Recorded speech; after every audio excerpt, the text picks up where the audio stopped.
अगर आप शादी में मुश्किल से गुजर रहे हैं या अकेला महसूस कर रहे हैं तो ये वीडियो आपके लिए है। नमस्ते दोस्तों, मैं मीत आप सबका स्वागत करती हूँ अपने चैनल ट्रुथ बिहाइंड रिलेशनशिप्स में। जैसे कि मैंने अपनी पिछली वीडियो में कहा था कि एक रियल स्टोरी लेके आऊँगी। सुनिए आज एक डिवोर्स लेडी की सच्ची कहानी। जैसे कि आप जानते ही हो, आइडेंटिटी छुपाई जाएगी तो नाम भी काल्पनिक ही है। निशा की कहानी मीत की जुबानी। Dear woman in marriage. Nisha 39 साल की है। 13 साल की शादी टूट चुकी है और 3 खूबसूरत बच्चों की माँ है। 2 बेटे और एक प्यारी सी बेटी। निशा की शादी 23 साल की उम्र में हुई थी। तो वो जब जवान थी, अनजान थी, शादी का मतलब समझने के लिए तैयार नहीं थी। उसका पति एक अच्छा इंसान था, जिम्मेदार, परिवार से प्यार करने वाला और बहुत ही केयरिंग। लेकिन निशा, उसकी नादानी ये थी कि वो अपनी आज़ादी को ही सबसे बड़ा हक समझने लगी, बिना ये समझे कि शादी निभाने के लिए मैच्योरिटी, पेशेंस, अंडरस्टैंडिंग चाहिए होती है। 31 साल तक निशा 3 बच्चों की माँ बन चुकी थी। जिंदगी एक रूटीन हो गई थी। घर, पति, बच्चे और रिस्पॉन्सिबिलिटीज। 2 बच्चे स्कूल जाने लगे थे और छोटा नैनी के साथ रहता था। निशा को कुछ वक्त मिलने लगा, शॉपिंग, थोड़ा बाहर घूमना, खुद के लिए कुछ कर पाने का मौका।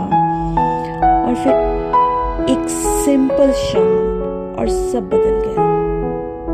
शॉपिंग करते वक्त किसी ने पीछे से हल्का सा स्पर्श किया। मुड़ के देखा, एक आदमी मुस्कुरा रहा था, बहुत ही पोलाइट, चार्मिंग, कॉन्फिडेंट। बातें हुई और जब निशा बिलिंग काउंटर पे पहुंची तो उसने बिल पे कर दिया था।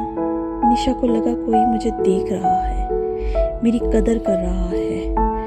उस शाम निशा सिर्फ और सिर्फ उसके बारे में सोचती रही। 2 दिन बाद उसका मैसेज आया, कॉफी पे मिल सकते हैं। निशा मान गई। वो घंटों बातें करते रहे। वो बात करता रहा जो एक अकेली पत्नी सुनना चाहती है। ऐसी मुलाकातें होती रही। एक दिन बातों ही बातों में उसने एक प्राइवेट जगह चलने को कहा। निशा मना नहीं कर पाई क्योंकि उसे लगा ये सच्चा प्यार है। उन्होंने एक रूम बुक किया और उस पल निशा की जिंदगी बिल्कुल बदल गई। उसके टच ने निशा को फिर से जिंदा महसूस करवाया। लेकिन निशा समझ ही नहीं पाई कि एक पल की खुशी उसकी सालों की मेहनत मिटा देगी। घर आकर निशा हर बात अपने पति से कंपेयर करने लगी, उस आदमी की बातों से लेकर उसका स्पर्श तक। निशा को उसका पति धीरे धीरे बोरिंग लगने लगा। निशा दूर होने लगी, प्यार और नजदीकियां रुकने लगी। अफसाना यहीं तक नहीं रुका। अरे एक दिन उस आदमी ने कहा, अपने पति को छोड़ दो, हम एक नई जिंदगी की शुरुआत करेंगे। निशा ने घर पे झगड़े करने शुरू कर दिए और एक दिन घर छोड़ दिया, ये सोच के कि अपनी खुशी की तरफ बढ़ रही है।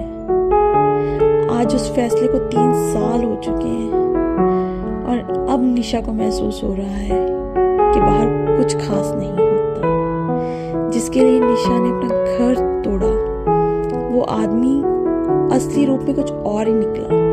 सिर्फ 3 महीने में वो देर से घर आने लगा, दूसरी औरतों से बातें करने लगा और निशा को ताने देने लगा कि तुम्हारे बच्चे किसी और के हैं। जिसे कभी निशा को खास महसूस करवाया था, आज वो निशा को बेकार और लायक नहीं समझता।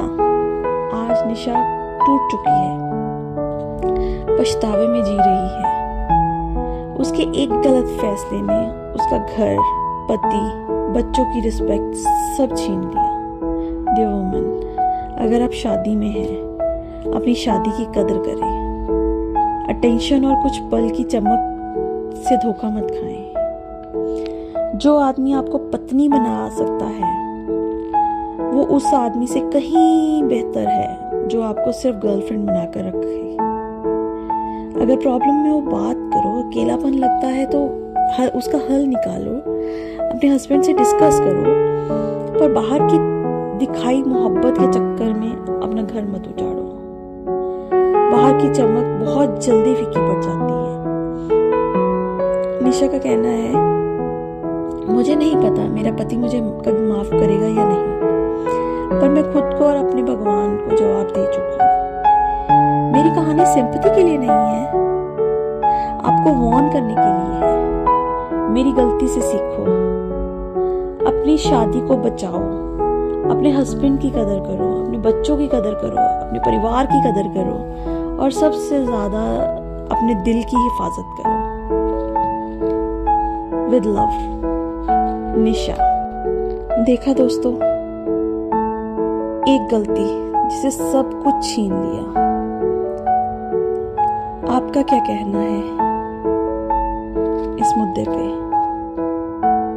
निशा ने तो अपनी जिंदगी बर्बाद कर ली। ऐसी और कहानियों, सच्ची घटनाओं को लेकर नेक्स्ट वीडियो में हम आएंगे। और आप चैनल को सब्सक्राइब करें, इस वीडियो को लाइक शेयर करें, जिनको ज़रूरत है उन तक